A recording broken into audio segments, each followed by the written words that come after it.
Halo Sunguter, dimanapun kalian berada, semoga kalian sehat dan dijauhkan dari godaan setan-setan setempat yang pikarujiten. Kali ini saya akan merangkum sebuah film yang berjudul Big Stand. Film ini bergenre action komedi yang dimana kita akan disuguhkan dengan perkelahian-perkelahian yang sangat kocak dari sekumpulan para napi. Film ini dirilis pada tahun 2007 yang dibintangi oleh Rob Schneider, Jennifer Morrison, dan salah satu atlet MMA, Bob Sapp. Film ini menceritakan seorang pembisnis properti yang bernama Stan yang dijatuhi penjara selama 3 tahun karena kasus penipuan. Mengetahui karena banyak kasus bohol-membohol dan kekerasan lainnya di penjara oleh napi lain, Stan pun melakukan segala cara untuk menghindari hal itu. Bagaimana usaha dan kisah kelanjutannya? Tonton terus nepika mata ngebul, huntu muruluk, dan jejedi ngrawing. Tanpa banyak cincang keling manuk cingkleng cinoton lagi, kita langsung saja menuju singgasana alur cerita filmnya. Siapkan posisi Anda dan jauhi dari kerumunan setan-setan yang pikarujiten, dan film pun dimulai. Cucurut. Hiji, dua, tilu.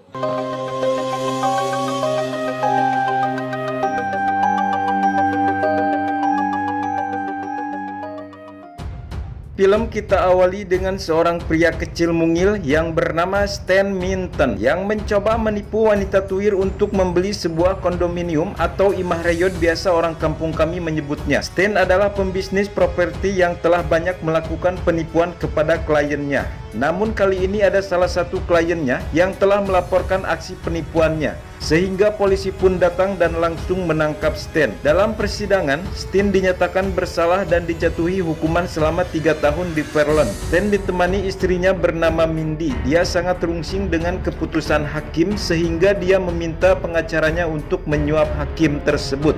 Namun pengacara menolak karena itu bertentangan dengan prinsipnya, dan akhirnya Stan pun memecat pengacara itu dan menggantikannya dengan seorang pengacara miis yang bernama Lou Popper. Lou dikenal sebagai pengacara yang otaknya tinggal sasenok sehingga ia nekat menyuap sang hakim, dan Stan pun diberikan masa tenggang selama 6 bulan sebelum menjalani masa tahanannya. Setelah persidangan itu, Stan pun kesal kepada Lou karena nyatanya ia tetap di penjara selama 3 tahun. Saat malam, Stan mulai dihantui rasa takut akan kehidupan kelam di dalam penjara, sehingga dia pun rungsing dan menuju sebuah warung remang-remang untuk debleng. Dan tiba di sana, dia langsung memesan sitrun rasa alkohol, yang kemudian tatapan Stan pun tertuju kepada seorang mantan napi. Kita sebut saja Udin Rentek. Lalu Stan membayar Udin Rentek untuk menceritakan pengalamannya selama di penjara. Udin pun menceritakan bahwa kehidupan dalam penjara dipenuhi dengan tindak kekerasan dan osok di barool. Mendengar hal itu, Stan pun semakin gemper. Lalu ia menanyakan pendapat Udin tentang apa yang dilakukan jika melihat tipe pria seperti dia. Dan Udin pun menjawab, Aku akan memboolmu. Stan yang ingin liang boolnya tetap aman dan terjaga kehormatannya meminta solusi kepada Udin, yang kemudian Udin menyarankan untuk gabung dengan salah satu geng dan menato tubuhnya. Saat tiba di rumah, Mindy pun mengajak Stan untuk menyebor kebun suuk di kebunnya. Namun Stan nampak tidak fokus. Kemudian ia meminta Mindy untuk memasukkan sebuah tongkat sakti berkepala naga berhulu 1 bermata 2 kepada liang boolnya. Hal itu dilakukan agar di penjara nanti liang bool Stan sudah siap menahan amukan gagang pacul para napi. Pagi pun telah tiba dan Stan dibangunkan oleh Mindy. Ia menyangka bahwa itu semua hanyalah mimpi. Namun dengan polos, Mindy menjawab bahwa itu nyata dan 6 bulan lagi Stan akan dipenjara.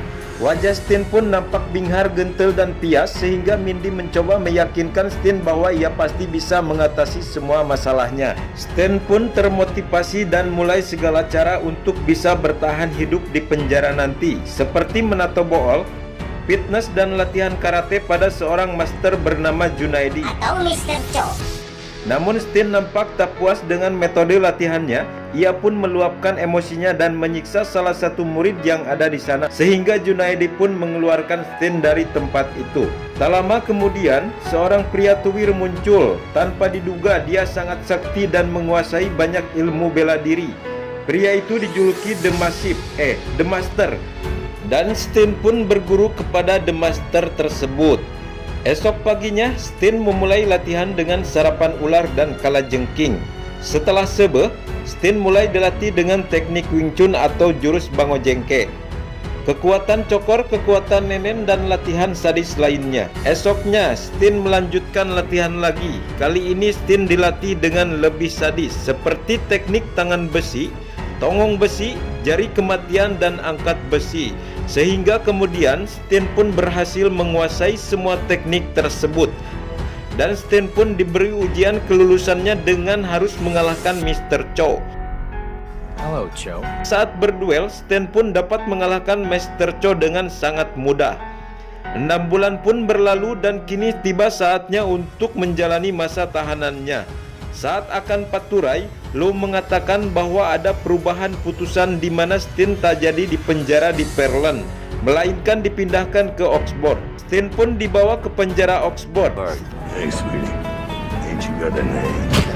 Tiba di Oxford, Stin dan napi lainnya mendapat sedikit penjelasan dari sang kepala penjara yang dijuluki Kolot Bedegong. Sebelum dimasukkan ke penjara, bool mereka pun diperiksa satu persatu.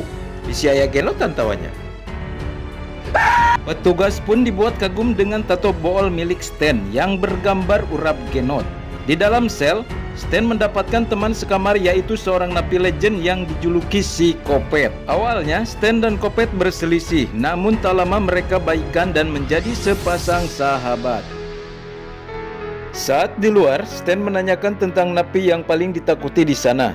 Kopet pun memberitahukan bahwa ada 4 geng yang berkuasa, yaitu geng kulit hurik yang dipimpin oleh Sleon, geng Naji dipimpin oleh Peterson, geng Meksiko dipimpin Juanito, dan geng Scientology yang tak punya pemimpin. Kemudian Stan bertanya, napi yang sering melakukan bool-membool atau tukang ajul gedang.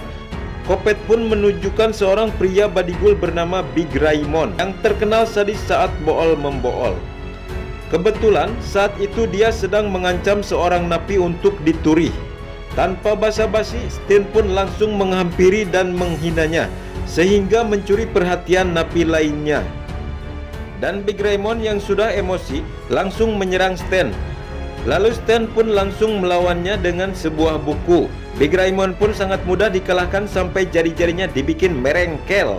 Melihat kejadian itu, Sleon pun memerintahkan anak buahnya untuk menyerang Stan.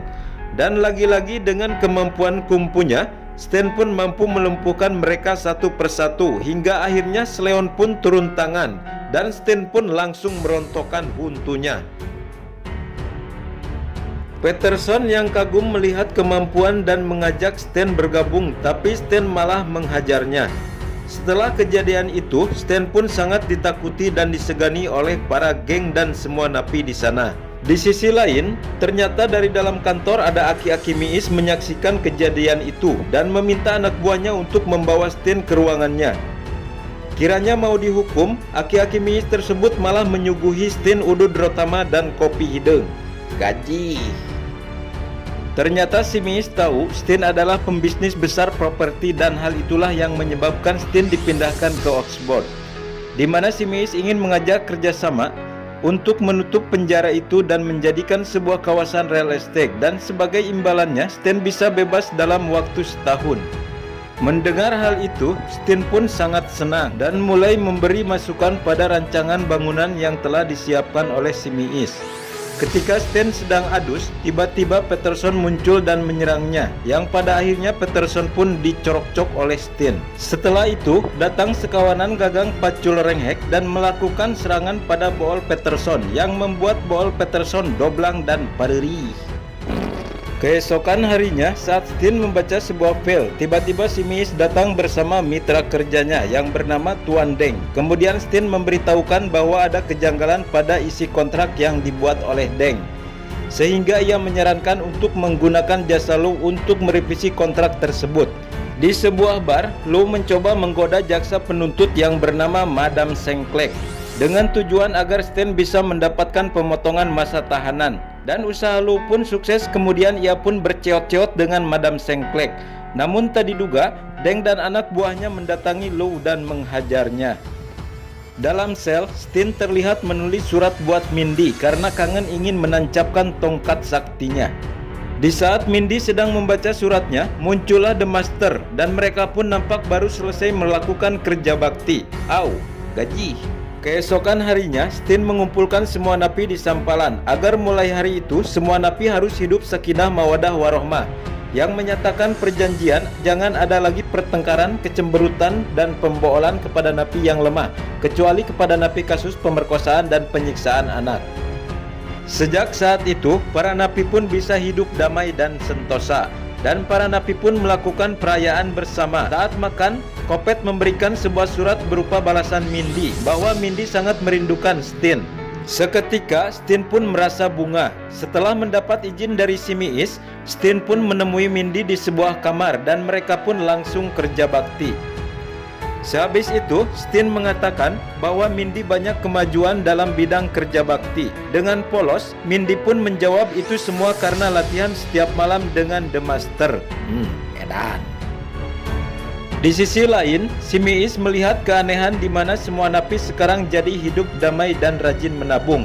Lalu anak buahnya sebut saja dengan nama Oleh, memberitahu bahwa itu semua disebabkan oleh Stin. Sehingga si Miis pun sangat marah dan memerintahkan Oleh untuk membawa Stin kepadanya. Saat bertemu Stin, si Miis mulai menjelaskan bahwa ia mempunyai rencana yang sangat brilian, di mana di saat Dewan meninjau penjara tersebut, ia akan membuat para napi saling bunuh dan bool-membool. Hingga akhirnya Dewan Gubernur itu akan menutup penjara tersebut dan Tuan Deng akan membeli kawasan penjaranya. Si Miis pun mengancam jika rencananya gagal, si Miis akan murka dan Deng pun akan menghajar Stin. Stin pun rungsing, dia tak tega dengan kawan napinya, tapi di sisi lain, dia takut Mindy terus dirogahala oleh The Master, yang pada akhirnya dia mengikuti perintah si Miis. Keadaan penjara pun kembali seperti dulu, di mana antar geng mulai saling tikam, bool-membool dan tak ada lagi kedamaian. Tiba hari yang dinanti-nanti si Miis, Dewan Gubernur pun datang meninjau penjara tersebut, sekaligus akan melakukan sidang pada napi yang berperilaku baik. Dan si Miis pun telah merekomendasikan agar Stin segera mendapatkan kebebasannya. Setelah itu, dia memberitahukan bahwa rencana jahatnya akan dilakukan pada pukul 12.30. Saat menuju ruang sidang, Stin melihat Mindy di pangkuan The Master Edan tersebut. Tapi Stin tidak bisa berbuat apa-apa. Di sisi lain, para petugas mempersiapkan alat-alat untuk melakukan aksi jahatnya. Kembali ke Stin, saat sidang Dewan pun memutuskan Stin pun berhak mendapatkan kebebasan bersyarat. Namun tiba-tiba Stin teringat kenangan indah bersama kawan-kawan napi di penjara. Saat itu juga Stin mengubah pikirannya, lebih memilih untuk menyelamatkan teman-temannya. Kemudian Stin mengatakan bahwa ia anggota geng Pedolipia dan setelah bebas ia tetap akan melanjutkan aksinya. Bahkan dia menghina nenek salah satu dewan yang ada di sana. Sehingga pembebasan bersyarat pun ditolak.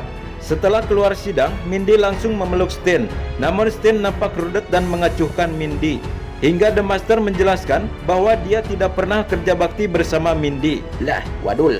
The Master menjelaskan bahwa dia mengidap penyakit flu. Mendengar hal itu, Stin merasa senang lalu ia menghajar salah satu petugas dan pergi untuk menyelamatkan teman-temannya. Di sisi lain, si Miis dan Dewan sedang meninjau fasilitas yang ada di penjara tersebut. Sedangkan para napi mulai dipersenjatai dan dikumpulkan di area Sampalan. Saat Stin mencari si Miis untuk menghentikan aksinya, tiba-tiba muncul Deng dan menghadangnya dan mengatakan Deng sebenarnya adalah muridnya The Master. Dan gelut pun terjadi, Stin pun dihajar habis-habisan. Di saat Deng akan melakukan jurus pemboholan, tiba-tiba Stin teringat jurus jari kematian, yang kemudian Stin menghajar dengan jurus-jurus yang pernah diajarkan The Master. Sedangkan di luar nampak semua napi yang akan terjadi pertikaian. Salah satu dewan yang melihat hal itu terlihat sangat ketakutan. Hari nu kompon. Dan hal itu yang sangat ditunggu-tunggu oleh si Miis. Lalu tiba-tiba Stin muncul dan meminta teman-temannya untuk hentikan perkelahian itu. Namun para napi tak pedulikan Stin. Hingga Kopet saat memutar musik TikTok yang berjudul Begadang Jangan Begadang, semua napi pun berdansa. Ternyata itu semua sudah direncanakan dan sudah disampaikan oleh Kopet ke seluruh kawanan napi. Semua napi terus berdansa. Anggota dewan, si Oleh dan petugas lainnya ikut menikmatinya. Hingga kemudian kesabaran si Miis pun habis. dan mulai menembaki para napi. Setelah itu dia bersiap untuk menembak Stan. Namun tiba-tiba muncul Mindy dan langsung menendang si Miis nepi ka sakalor. Sedangkan The Master menghabisi semua penjaga. 3 tahun kemudian, nampak semua napi sedang melakukan latihan silat. Di sana ada Lu yang ditahan karena kasus penipuan, dan si Oleh sekarang menjadi kepala penjara dan kepala botak. Dan Stan yang akan dinyatakan bebas mulai berpamitan. Semua napi mulai menghampiri dan memeluk Stan. Sedangkan Big Raymond mengamankan calon korban pemboholannya, yaitu si Miis. Boolna geng speot meureun. Dan film pun berakhir. Terima kasih semua yang sudah meluangkan waktunya. Jika kalian suka videonya, jangan lupa like dan subrek.